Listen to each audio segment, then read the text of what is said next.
चलिए आज हम लोग देखेंगे अध्याय 3 प्रश्नावली 3.3 के प्रश्न संख्या 1 का 6 नंबर प्रश्न का सॉल्यूशन करेंगे। तो आइए प्रश्न को पढ़ते हैं। निम्न रैखिक समीकरण युग्म को प्रतिस्थापन विधि से हल कीजिए। कौन विधि से हल करना है? प्रतिस्थापन विधि से। प्रतिस्थापन विधि से हल करने के लिए बताए हुए थे समीकरण फर्स्ट में से क्या करते हैं, एक्स या वाई का मान निकालते हैं और कहाँ रख देते हैं? समीकरण सेकेंड में। समीकरण फर्स्ट से एक्स या वाई का मान निकाल के कहाँ रखेंगे? समीकरण सेकेंड में। तो आइए बनाते हैं। तो इसको क्या करेंगे, समीकरण फर्स्ट मान लेंगे, इसको समीकरण सेकेंड। अब यहां देखेंगे 3x बटा 2 माइनस 5y बटा 3 बराबर -2 यह दिया हुआ है। तो यह क्या दिया हुआ है? बटा में दिया हुआ है, भिन्न में दिया हुआ है। ठीक है, तो इसका मान निकालना कठिन हो जाएगा ना। तो इसको क्या करेंगे, हम इसको सोल्व कर लेंगे।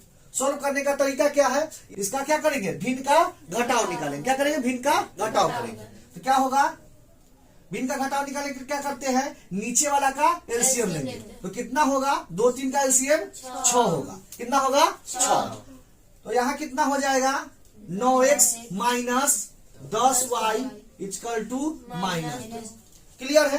अब क्या करेंगे, यह यहाँ क्या दिया हो -2, यहाँ इसको भी क्या करेंगे, यह बटा में है तो इसको भी क्या करेंगे, बटा में कर देंगे। तो कितना होगा, क्या लिख देंगे, 1, कोई फर्क नहीं पड़ेगा। ठीक है, अब क्या करेंगे, क्रॉस मल्टीप्लाई, इसमें इससे गुना करेंगे। तो कितना होगा, 9x minus 10y equal to -12। यह समीकरण क्या हो जाएगा, थर्ड हो जाएगा। क्लियर है। अब नीचे वाला का भी सोल्व कर लेते हैं। क्या करेंगे, दोनों का एलसीएम कितना होगा, 6। क्या होगा, 2x प्लस यहाँ 3y इक्वल टू 13 बटा 6। क्लियर है। अब क्या होगा, यहाँ 6 से हम 6 काट सकते हैं। क्लियर है, दोनों साइड बराबर रहता है तो कट जाता है। क्लियर है। तो कितना हो जाएगा, 2x plus 3y equal to 13। या क्या होगा, समीकरण 4। क्लियर है। तो हम समीकरण को सोल्व कर लिए। एक समीकरण को सोल्व किए तो क्या आया, 9x minus 10y equal to -12। या समीकरण थर्ड हो गया।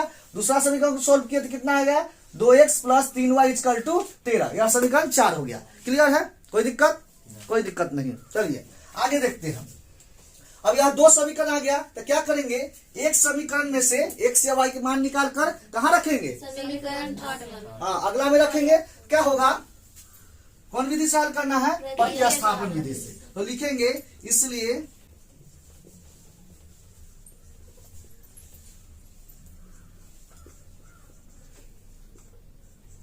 प्रतिस्थापन विधि से हम चलते हैं समीकरण थर्ड से। समीकरण से तो समीकरण थर्ड क्या दिया हुआ है, 9x minus 10y equal to -12। तो क्या करेंगे, 9x इक्वल टू हो जाएगा -12 और यह -10 जाके बराबर के उस साइड प्लस 10y हो जाएगा। अब क्या होगा, x equal to -12 plus 10y बटा क्या हो जाएगा, 9। या गुना नहीं के भाग में हो जाएगा। क्लियर है। इसको क्या मानेंगे, समीकरण 5। क्लियर है। अब क्या करेंगे, यह x का मान आ गया, कहाँ रखेंगे, दूसरा समीकरण में रख देंगे। x का मान निकाल लिए और समीकरण 4 में रख देंगे। तो x का मान समीकरण 4 में रखने पर समीकरण 4 क्या दिया हुआ है, 2x plus 3y equal to 13। तो 2 गुना x के पर कितना रखेंगे, -12 प्लस 10y बटा 9 प्लस 3y इक्वल टू 13। अब क्या होगा, यह 2 से दोनों में गुना करेंगे तो कितना होगा, -24 प्लस 20y बटा 9 plus 3y equal to 13। Clear है। चलिए अब क्या करेंगे, यहाँ भिन्न का जोड़ करेंगे ना। तो दोनों का एलसीएम लेंगे, कितना होगा, 9।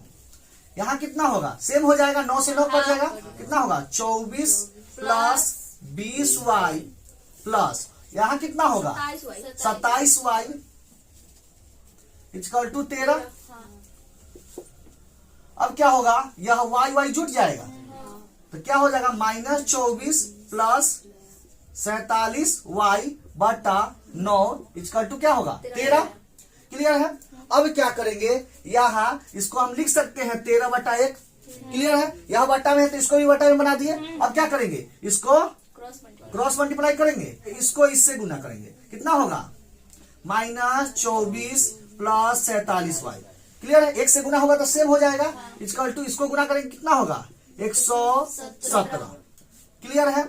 अब क्या करेंगे, यह -24 बराबर के उस साइड जाएगा तो क्या बचेगा 47 वाई इक्वल टू 117 और यह प्लस 24। अब क्या होगा 47 वाई इक्वल टू कितना होगा, जोड़िएगा तो कितना होगा 141। तो वाई इक्वल टू हो जाएगा 141 बटा 47।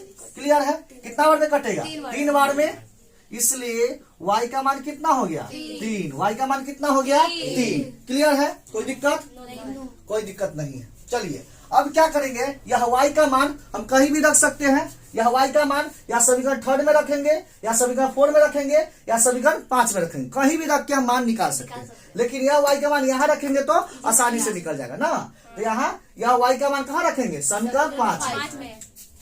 तो लिख लेते हैं y का मान समीकरण 5 में रखने पर, समीकरण 5 क्या दिया हुआ है, x equal to -12 plus 10y बटा 9, -12 प्लस 10 दूने y के जगह कितना रखेंगे 3 बटा 9। क्या होगा -12 प्लस 30 बटा 9, घटेगा तो कितना होगा 18 बटा 9। प्लस में मान देगा, 9 से कटेगा 2 बार में, तो x इक्वल टू कितना हो गया, x इक्वल टू कितना होगा 2, इसलिए x का मान 2 हो गया। तो y का मान कितना हो गया 3 और x का मान कितना हो गया 2। क्लियर है। कोई दिक्कत। चलिए यही चीज को हम लिख लेते हैं, x इक्वल टू 2 और y इक्वल टू 3, यही मेरा फाइनल आंसर हो गया। क्लियर है। कोई दिक्कत, कोई दिक्कत नहीं है। चलिए तो इस प्रश्न को प्रत्यास्थापन विधि से हल करना था। प्रत्यास्थापन विधि से हल करके x या y का मान निकालना था। तो हम क्या किए, प्रत्यास्थापन विधि से हल करके x और y का मान निकाल लिए। x का मान कितना हो गया 2 और y का मान कितना हो गया 3। क्लियर है। कोई दिक्कत। चलिए तो यह प्रश्न यहाँ पर समाप्त होता है।